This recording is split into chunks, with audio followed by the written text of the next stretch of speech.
ओम शांति। मोहजीत राजा की कथा।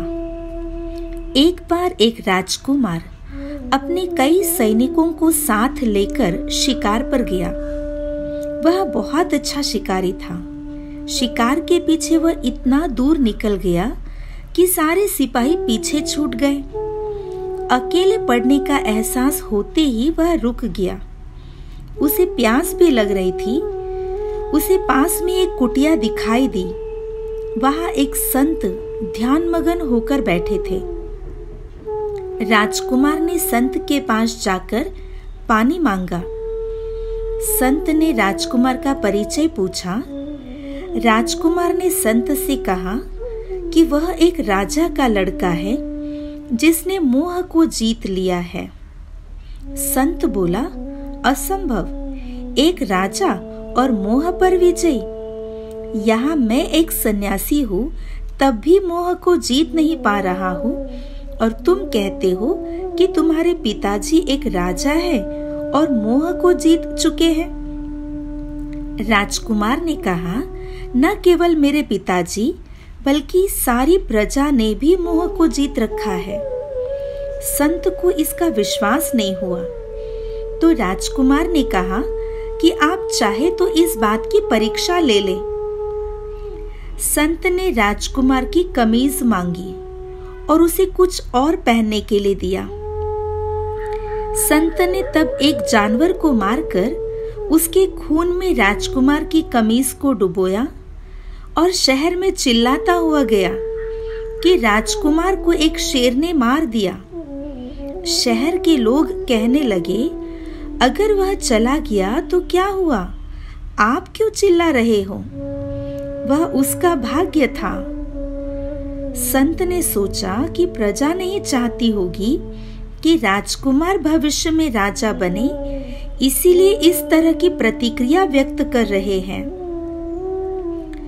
संत महल में गया और राजकुमार के मौत की बात उसके भाई और बहन को सुनाई। उन्होंने कहा कि अब तक वह हमारा भाई था, अब किसी और का भाई बन जाएगा। कोई हमेशा के लिए साथ तो नहीं रह सकता, इसीलिए रोने और चिल्लाने की आवश्यकता नहीं है। संत को लगा कि बहन को दूसरा भाई अधिक पसंद है और भाई खुश है कि उसे अब राज्य मिलेगा, इसलिए दोनों ने ऐसी प्रतिक्रिया व्यक्त की है। फिर वह पिता के पास गया और खबर सुनाई। पिता बोले, आत्मा तो अमर और अविनाशी है, इसीलिए चिल्लाने की कोई जरूरत नहीं है। वह मेरा पुत्र था, इसीलिए मैंने सोचा कि वह राजा बनने वाला है, लेकिन अब दूसरे पुत्र को राज्य मिलेगा। मैं उसे वापस नहीं ला सकता हूँ, इसीलिए दुख क्यों करूं? संत सोच में पड़ गया, लेकिन अभी और भी 2 लोग बाकी थे, राजकुमार की माता और पत्नी। संत ने सोचा कि ये 2 व्यक्ति तो जरूर व्याकुल होंगे, लेकिन वहां से भी वैसा ही उत्तर पाकर संत आश्चर्य में पड़ गया। उसे अपने आप पर ही विश्वास नहीं हो रहा था कि वह सच देख रहा है। आखिर हार कर उसने अपने आने का उद्देश्य और राजकुमार के जिंदा होने की बात सबको सुना दी। राजकुमार ने वापस आकर अपना राज्य भाग्य संभाला और हर चीज पहले के तरह ही चलती रही। इस सुंदर कहानी का भावार्थ यही है, मोह 5 विकारों में से एक है। वह हमारी शांति को छीन लेता है, परखने की शक्ति को खत्म कर देता है। मोह सच्चाई को खत्म करता है।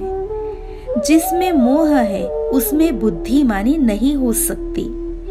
बाबा इस कथा से यही शिक्षा देना चाहते हैं कि ना हमें दूसरों में मोह हो और ना ही दूसरों का हम में मोह हो, तब ही हम विश्व के मालिक बन सकते हैं और सुचारू रूप से हर कारोबार कर सकते हैं, हर कार्य को सही ढंग से कर सकते हैं और सभी के साथ स्नेह पूर्वक व्यवहार कर सकते हैं।